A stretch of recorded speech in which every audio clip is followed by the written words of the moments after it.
Susulitin ni Tyrone ang pagkakataon na ipagdiriwang niya ang kanyang kaarawan kasama sina Jasmine at Camila. Upang walang disturbo sa kanilang family bonding, itinago muna nila ang kanilang mga cellphone. Dinalaw naman ni Lily ang kanyang anak sa sementeryo at nailipat na pala niya ito sa tabi ng puntod ni Lance. Humingi ng sorry si Lily sa kanyang anak na hindi niya ito nayakap man lang at nabigyan ng pangalan. Sa pagkakataon na ito, binigyan na nga ni Lily ng pangalan ng kanyang anak.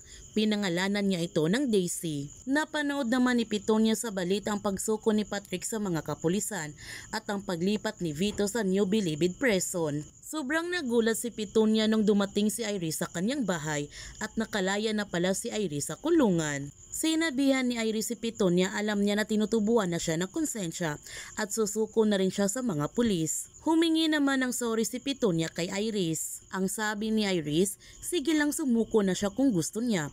Pero ipapaalala ni Iris kay Petunia, katulad ni sinabi niya kay Patrick bago ito sumuko, kapag dinamay siya nito sa mga aaminin niya, mananagot pati ang anak niya. Natatakot si Petunia sa pagbabanta ni Iris sa kanya, kaya hindi niya ito idadamay kapag sumuko na siya sa mga pulis para sa kaligtasan ng kanyang mga anak. Naiinis si Sandro nung nalaman niya na si Vito lamang ang mananagot sa lahat at hindi kasama rito si Iris dahil inako ni Vito ang lahat ng kasalanan. Sinabi niya sa mga pulis walang kinalaman si Iris sa kanilang illegal na negosyo. Sobrang nagulat naman si Sandro nung nalaman niya na buntis si Iris at ginagamit nito ang kanyang pagbubuntis para bigyan ng konsiderasyon ang apela nito. Kaya tinawagan niya si Jasmine para ipaalam ang paglaya ni Iris.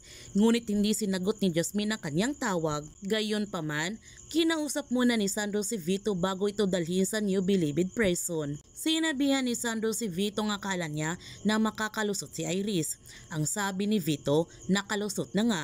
Ang sabi ni Sandro, hindi niya kayang paglaruan ng batas. Dito na nga ibinuhos ni Sandro ang kanyang galit para kay Vito dahil sa pagbatay sa kanyang pamilya.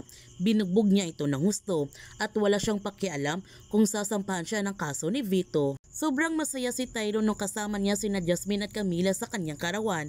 Dahil sa sobrang saya niya, sinabihan niya tuloy na anak si Camila. Pero nakahanap naman kaagad sila ng palusot upang hindi magtataka si Camila. Habang si Iris, naghahanda na siya para puntahan ang kinaroonan ni Tyrone dahil sasabihin na niya kay Tyrone ang tungkol sa kanyang pagbubuntis. At sobrang excited na nga siya nito na sabihin kay Tyrone ang magandang balita. Ano kayang magiging reaksyon ni Tyrone na magkakaanak sila ni Iris?